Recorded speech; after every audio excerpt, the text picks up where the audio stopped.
मेहनत केली ना मन प्रसन्न आणि शरीर सदृढ राहतं। नमस्कार, मिनी ब्लॉगमध्ये खूप सारं स्वागत। तर सकाळपासून संध्याकाळपर्यंत माझं रोजचं रुटीन कसं असतं बघूया। सकाळी उठलं की केस विंचरून घ्यायचे, त्यानंतर नंबर असतो एक्झरसाईजचा। एक्झरसाईज मी खूप लहानपणापासून करते, आधीमध्ये त्यामध्ये गॅप होतो, आता सी सेक्शनमध्ये थोडासा गॅप झालेला, तर आता परत मी चालू केलेला आहे। एक्झरसाईज आणि मेडिटेशन या गोष्टी माझ्या सकाळी होतातच होतात। त्यानंतर नंबर असतो की मी सकाळची रात्रीची भांडी घासलेली असतात तर ते सकाळी लावण्याचा, कारण संध्याकाळी झोपण्या अगोदर ना इशिका खूप गोंधळ करते, त्यामुळे मला हे असं सोडावं लागतं। पूर्ण फ्रेश झाले, त्यानंतर स्वामींना मुजरा केला आणि आता बघाल माझी दोन्ही बाळं मस्त प्रकारे झोपलेले आहेत। आता माझा स्वयंपाक होईपर्यंत या दोघी काही उठत नाहीये। त्यानंतर नंबर असतो स्किन केअरचा। आता किती घाई असू दे, स्किन केअर हे मस्ट आहे, मी करतेच, कारण सध्या खूप पोल्युशन सन इफेक्टमुळे स्किन डॅमेज होते। किचनमध्ये गेल्यानंतर आवरावरी करायला घेतली, तोपर्यंत आले मिस्टर, आणि हे पण आधीमध्ये थोडासा गॅप होता, नाही तर रनिंग वॉकिंग एक्झरसाईज यांचं पण आधीमध्ये चालू असतं साईड बाय। त्यानंतर देवपूजेचा जो नंबर असतो तो त्यांचाच असतो, कारण सकाळी मला खूप घाई असते, जर त्यांना टाईम नसेल तेव्हा मी करते।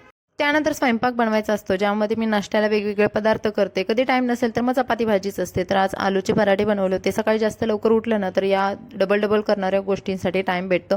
माझा स्वयंपाक होतं ना होते तोपर्यंत ते ताट घेऊन रेडी असतं, कारण त्यांना रनिंगमुळे खूप भूक लागलेली असते आणि सकाळचे त्यांचे भरपूर सारे कॉल्स चालू असतात, त्यामुळे ते कधीतरी मला टाईम देतात, कधी नाही देत, या गोष्टी आमच्यात होतच राहतात। स्वयंपाक बनवून झाला रे झाला तोपर्यंत आमचं पाणी आलेलं असतं आणि मग मशीनला कपडे लावणं हा पहिला काम असतं माझं।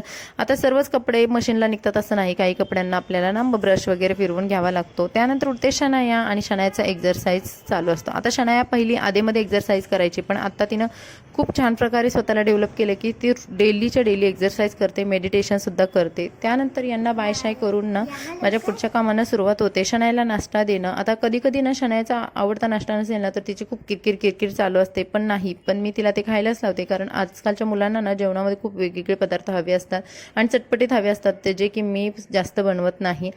शनायाला स्कूलला सोडल्यानंतर माझं कामाचं रुटीन चालू होतं, कारण जोपर्यंत ती घरी आहे ना तोपर्यंत मला तिचा अभ्यास आणि तिचंच बघावं लागतं। त्यानंतर इशिकाला झोपवायचं आणि मस्त प्रकारे घरातली कामं आवरायची। आता इशिका कधी गोंधळ करत असेल तर गॅलरीमध्ये तिला मस्त झोळीमध्ये टाकते आणि कपडे वगैरे सुकत लावते। दुपारचा टाईम असतो तर इशिकासाठी, इशिकाला मस्त प्रकारे खेळवणं, तिच्यासोबत गप्पा मारणं, कारण आजकाल एवढं जीवन फास्ट झालेलं आहे ना, आपण आई म्हणून ना खूप बिझी झालेला होता आणि मुलांसाठी टाईमच देता येत नाही, त्यामुळे मी दुपारचा पूर्ण वेळ माझ्या इशिकासाठी काढते।